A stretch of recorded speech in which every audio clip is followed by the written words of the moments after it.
लगता है, क्योंकि खान साहब तो कह रहे हैं मुल्क का इमेज खराब हो जाएगा, आप एक फॉर्मर प्राइम मिनिस्टर को अगर मिलिट्री कोर्ट में घसीट रहे हैं, और उन्होंने अब तो ओपन ट्रायल का मुतालबा कर डाला है कि अब दुनिया देखे कि अगर मेरा ट्रायल करना है तो मेरे खिलाफ कितना एक बेजा केस बना हुआ है, तो दुनिया के देखने के लिए ओपन ट्रायल होना चाहिए। बिस्मिल्लाहिर्रहमानिर्रहीम। मोना बीबी, खान साहब के दौर में जो मुल्क का इमेज हुआ उससे गिरकर और कोई इमेज खराब हो सकता है? जो तो इंतहा पे ले गए थे मुल्क के इमेज को, जब मुल्क के, और ये फिर एक दिन की बात नहीं है, सिर्फ 9 मई की बात नहीं है, ये एक ट्रैक रिकॉर्ड था खान साहब का। अगर आपको याद हो तो नीला गुंबद पे भी वो 2017, 16, 14, 15 में कहते रहे जला दो, मार दो, मर जाओ, आग लगा दो। ट्रैक रिकॉर्ड उस वक्त खराब नहीं हुआ था जब टेलीविजन स्टेशन पे हमला किया गया था। क्या ट्रैक रिकॉर्ड उस वक्त खराब नहीं हुआ था? जब उस वक्त उनके लीडर जो बाद के सदर मुमलिकत बने, उन्होंने कहा कि हमारे लोगों ने टेलीविजन स्टेशन पे कब्जा कर लिया है और अब हम मूव कर रहे हैं पीएम हाउस की तरफ।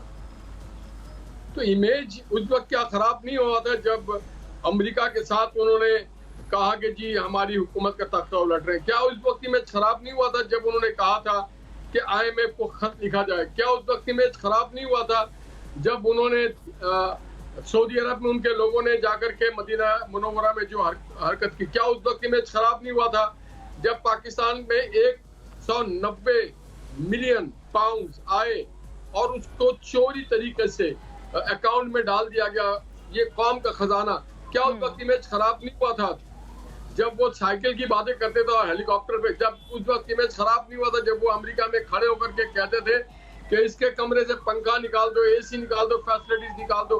क्या उस वक्त इमेज खराब नहीं हुआ था जब वो कहते थे इसको मूछे से पकड़ के लाके गिरफ्तार करेंगे? क्या उस वक्त इमेज खराब नहीं हुआ था जब बाप के सामने बेटी को गिरफ्तार किया जाता है? क्या उस वक्त इमेज खराब नहीं होता है जब एक लीडर को हॉस्पिटल से रात 12 बजे गिरफ्तार किया? लेकिन निहाल साहब, आप तो कोई और मिसाल कायम करें ना। वो कह रहे हैं आप लोग जब इन तमाम मिसालों की नफी करते थे तो आप अपने मुखालिफ के साथ क्या करने जा रहे हैं? मिलिट्री कोर्ट में ट्रायल करने जा रहे हैं एक सिविलियन का, वो भी फॉर्मर प्राइम मिनिस्टर। देखिए जी, ये मामला जो है ये सिर्फ मिलिट्री और सिविल की बात नहीं है। खान साहब अगर समझते हैं कि वो बेकसूर है और उन्होंने पाकिस्तान के खिलाफ कोई बात नहीं की है तो उनको परेशान नहीं होना चाहिए, इंसाफ उनको मिलेगा। मिलिट्री कोर्ट्स में मिल जाएगा सर इंसाफ? वो तो कहते हैं मिलिट्री कोर्ट्स में दूसरी तरफ को तो कोई मौका ही नहीं मिलता अपना वर्जन प्रेजेंट करने का। नहीं जनाब, ऐसी भी बात नहीं है, मिलिट्री कोर्ट से बहुत सारे लोगों को रिहाई भी मिलती रही है।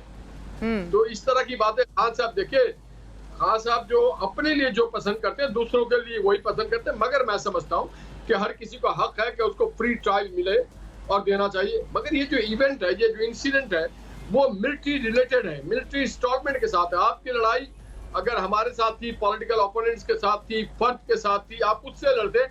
आपकी लड़ाई कोई जहाज, पाकिस्तान के जो MM आलम ने जो मार्केटुल जहाज थी उसके साथ, तो आपकी जहाज के साथ तो लड़ाई नहीं थी। कर्नल शेर खान के स्टेचू के साथ तो लड़ाई नहीं थी। GHQ के गेट के साथ तो लड़ाई नहीं थी आपकी। या जो कोर कमांडर हाउस है उसके कबूतर के साथ और मोरों के साथ और उसकी जो डेकोरेशन के साथ लड़ाई थी जिसको आग वो कहते हैं, वो तो निहाल साहब वो तो बंदे ही कोई और थे ना। वो तो कहते हैं वो हमारे लोग ही नहीं थे, बात खत्म हो गई। अच्छा, तो वो चाइनीज थे, इनके लोग थे। टेलीविजन पे आते रहे, बड़ा फखरिया सोशल मीडिया पे आते रहे, नारा लगा के कहते रहे हम जा रहे हैं, रोक सको हमें तो रोक लो। वो उनका बड़ा मशहूर गाना है, रोक सको तो रोक लो। तो अब रोक लिया गया उन्हें।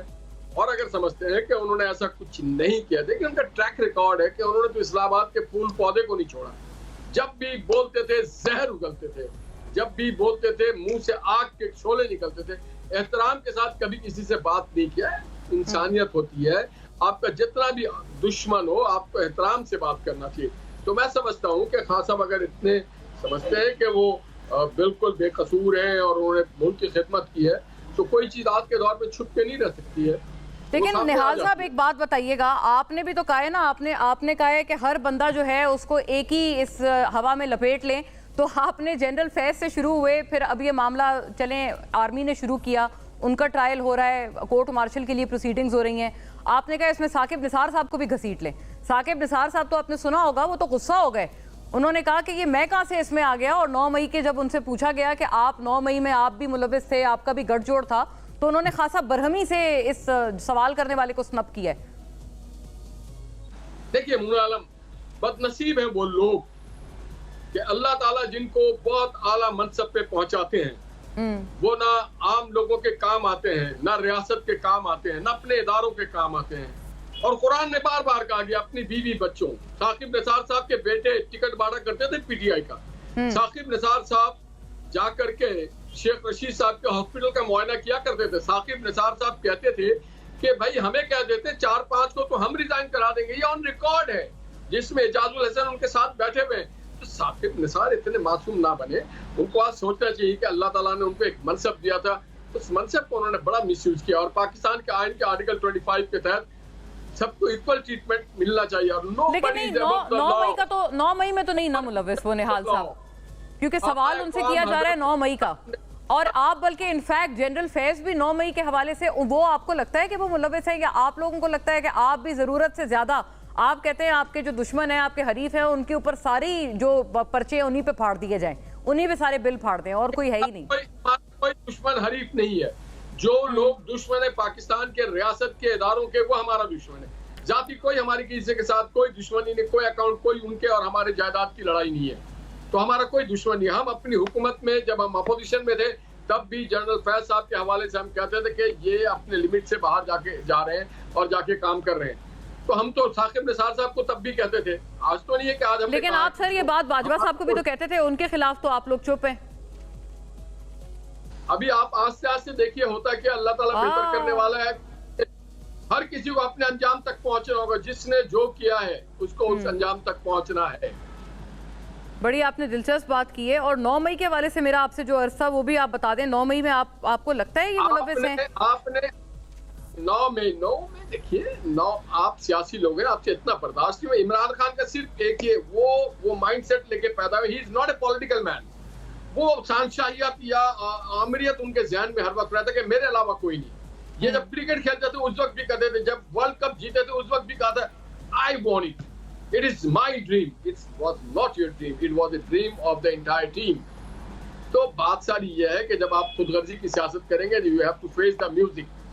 बात यह है कि जनाब 9 मई को आपने जो कुछ किया, आपने जो बातें की, हमने कहा था मीर जाफर मीर सादिक, हमने कहा था न्यूट्रल, नो, जहर से अंगारे निकलते थे, न्यूट्रल। हमने कहा था जानवर। आप जब दूसरे को कहेंगे जानवर तो कई वक्त में काट लिया जाता है, वापस पलट के आता है। हमने नहीं कहा किसी को मीर जाफर